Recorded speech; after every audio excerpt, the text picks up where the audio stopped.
მე-20 საუკუნიდან მოყოლებული ქუთაისში გვირილობა, ანუ ქუთაისობა ყოველწლიურად 2 მაისს იმართება.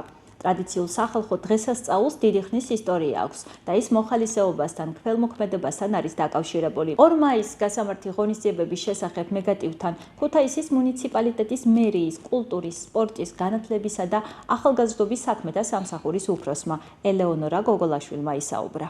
ქუთაისის ქალაქობა აღინიშნება ტრადიციულად მიმდინარე წლის 2 მაისს ჩვენს ქალაქში.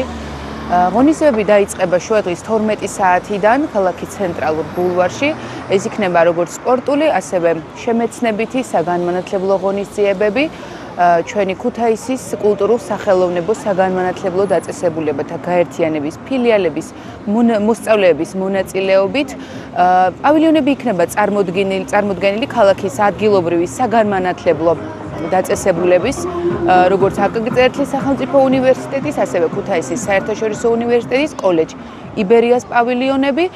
ქუთაისის საერთაშორისო უნივერსიტეტის სივრცე გაიხსნება აგრეთვე ამავე დღეს და ორი უნიკალური გამოფენა განხორციელდება როგორც ქალაქის ისტორიულ-ეთნოგრაფიულ მუზეუმში, ასევე დავით კაკაბაძის სახელობის სახვითი ხელოვნების გალერეაში. დღის სხვადასხვა მონაკვეთში ტრადიციული ჯომართობა გაიმართება მდინარე რიონზე და ჩვენთვის ყველაზე მნიშვნელოვანი ღონისძიებები ალბათ არის დრამატულ თეატრში თბილისის სიმფონიური ორკესტრის კონცერტი ვახტანგ კახიძის ხელმძღვანელობითა და დირიჟორობით, ხოლო დღეს დაასრულებს საზეიმო გალა კონცერტი, ქალაქური მუსიკის შემსრულებლები იქნებიან მონაწილეები, ისეთები როგორებიც არიან ლიზა ბაგრატიონი, ნატო მეტონიძე, ნუკრი კაპანაძე, სალმე ბაკურაძე, დათუნა სირბილაძე, ანსამბლი ქართული ხმები, ანსამბლი შვიდკაცა, თეატრალური კვარტეტი და ჯგუფი ალილო.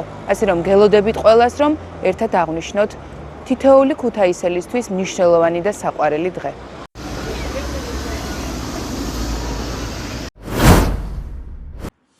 შინაგან საქმეთა სამინისტროს იმერეთის პოლიციის დეპარტამენტის თანამშრომლებმა ჯანმრთელობის განზრახ-მძიმე დაზიანების და დანაშაულის შეუტყობინებლობის ბრალდებით წარსულში ნასამართლები 2 პირი 1991 წელს დაბადებული შიორო და 1993 წელს დაბადებული გსო დააკავეს.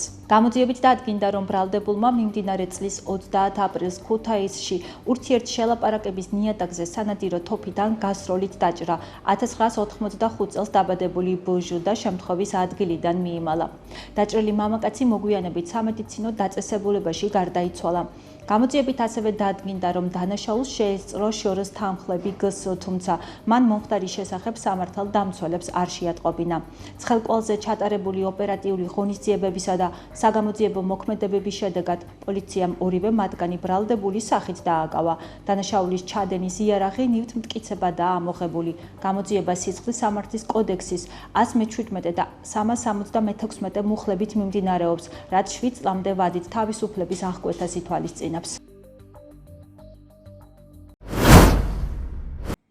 შინაგან საქმეთა სამინისტროს ცენტრალური კრიმინალური პოლიციის დეპარტამენტის აჭარის მთავარი სამმართველოსა და სახელმწიფო უსაფრთხოების სამსახურის კონტრტერორისტული ცენტრის თანამშრომლებმა ინტერპოლის წითელი ცირკულარით ძებნილი თურქეთის რესპუბლიკის მოქალაქე 1984 წელს დაბადებული ს.ე. დააკავეს.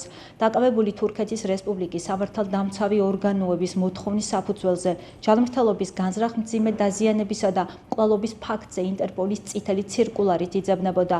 სამართალდამცველებმა ს.ე. ჩატარებული საგამოძიებო მოქმედებების შედეგად ბათუმში დააკავეს. ამჟამად დაკავებულის მიმართ კანონით გათვალისწინებული საექსტრადაციო პროცედურები მიმდინარეობს. ქუთაისი 1-დან 3 მაისამდე საერთაშორისო ახალგაზრდულ ფორუმს მასპინძლობს. ფორუმის ორგანიზატორია ქუთაისის მუნიციპალიტეტის მერია. ფორუმი 1 მაისს ქუთაისის საერთაშორისო უნივერსიტეტში გაიხსნა და მასში მონაწილეობას 7 ქვეყნის ახალგაზრდები იღებენ. გახსნის ცერემონიას ესწრებოდნენ ქუთაისის მუნიციპალიტეტის მერი დავით ერემეიშვილი, პარლამენტის თავმჯდომარის პირველი მოადგილე გია ვოლსკი, განათლების მეცნიერებისა და ახალგაზრდობის მინისტრის პირველი მოადგილე ლევან ღირსიაშვილი, პარლამენტში ქუთაისის დელეგატი ზაზა ლომინაძე, სახელმწიფო რწმუნებული იმერეთის მხარეში ლევან ზალკალიანი, ქუთაისის საერთაშორისო უნივერსიტეტის რექტორის მოვალეობის შემსრულებელი ვახტანგ ცაგარელი, საკანმომდებლო და აღმასრულებელი ხელისუფლების სხვა წარმომადგენლები. ქუთაისში პირველად იხსნება საერთაშორისო ახალგაზრდული ფორუმი. ქუთაისი მასპინძლობს ჩვენი დამეგობრებული და პარტნიორი ქალაქებიდან ახალგაზრდებს. ესენი არიან ბულგარეთიდან, უკრაინიდან, საბერძნეთიდან, დიდი ბრიტანეთიდან, თურქეთიდან. დიდი იმედი მაქვს, რომ ფორუმი სამომავლოდაც დაიდებს ისეთ საფუძვლებს, რომ ყოველწლიურად გავაგრძელებთ და ასევე მნიშვნელოვანი არის, რომ ჩვენმა ახალგაზრდებმა გაუზიარონ ჩვენს პარტნიორ და დამეგობრებული ქალაქებიდან ჩამოსულ ახალგაზრდებს თავიანთი ცოდნა, თავიანთი შეხედულება დღევანდელ პოლიტიკურ სიტუაციაზე და ჩვენთვისაც მნიშვნელოვანი არის, რომ მათაც მოვუსმინოთ და მათგანაც გავიგოთ და მივიღოთ ისეთი რჩევები, რაც იქ ახალგაზრდებთან არის უკვე დიდი ხანია დანერგილი. ჩვენი უნივერსიტეტი ძალიან მნიშვნელოვანია, რომ უმასპინძლოთ საერთაშორისო ფორუმებს, იმიტომ რომ თვისებრივად უნივერსიტეტი არის საერთაშორისო იდეების და საერთაშორისო სისტემის მატარებელი უნივერსიტეტი. აქედან გამომდინარე, ჩვენ მოხარულები ვართ, რომ უმასპინძლობთ ამ ფორუმს შესაბამისად და მზად ვართ, რომ მსგავსი აქტივობის ხარი დაუჭიროთ და უმასპინძლოთ სამომავლოდაც. მონაწილე ახალგაზრდები წარადგენენ პრეზენტაციებს საგანმანათლებლო პროგრამებისა და სერვისების შესახებ. გაიმართება დისკუსია თემებზე: ახალგაზრდების ჩართულობა გადაწყვეტილების მიღების პროცესებში და მენტალური ჯანმრთელობა ციფრული ინოვაციების ეპოქაში. ფორუმის მონაწილეებს უცხოელი სტუმრები მათ ქვეყანაში არსებულ საგანმანათლებლო შესაძლებლობებს გააცნობენ და გაცვლითი პროგრამების შესახებ მიაწოდებენ ინფორმაციას. ზოგადად ახალგაზრდული ინიციატივები და ახალგაზრდების მონაწილეობა გადაწყვეტილების მიღების პროცესში ძალიან მნიშვნელოვანია ქვეყნისთვის.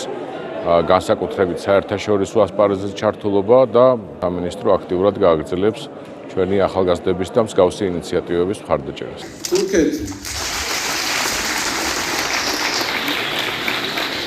დღევანდელი ახალგაზრდები, რომლებიც დელეგაციებით არიან ჩამოსული სხვადასხვა ქვეყნებიდან, პოლონეთიდან, უკრაინიდან და ასე შემდეგ, ვთვლი, რომ ძალიან ბევრს აიღებენ ჩვენგან და ჩვენს საერთაშორისო შესაძლებლობებს გავიცნობით ქუთაისელი ახალგაზრდები.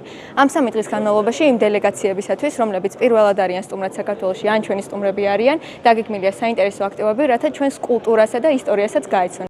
საერთაშორისო ფორუმი განათლების მეცნიერებისა და ახალგაზრდობის სამინისტროს მხარდაჭერით ტარდება და მიზნად ისახავს ახალგაზრდული პოლიტიკის მიმართულებით გამოცდილების გაზიარებასა და საერთაშორისო ურთიერთობების გაღრმავებას.